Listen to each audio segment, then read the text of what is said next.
Isang fun run sa Davao City ang nauwi sa kilos protesta ang panawagan, Bring FPRRD Home. Yan ang agenda report ni Edith Isidro ng Abante Radyo.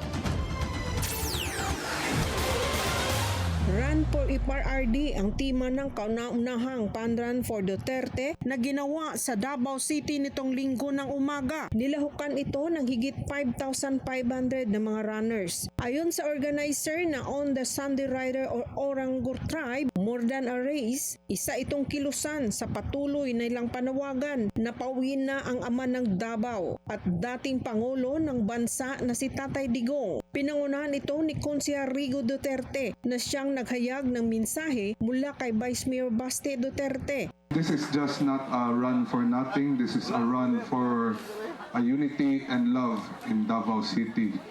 And mahangyo lang ko ninyo na di ta mundang na hantod dili makauli ang akong lolo si Tatay Digong.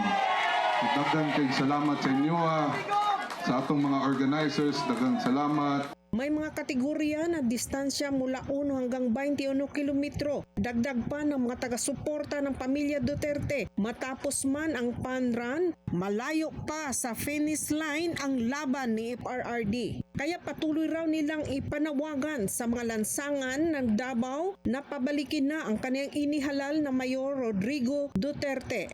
Para sa agenda, Edith Isidro, Abante Radyo, Davao.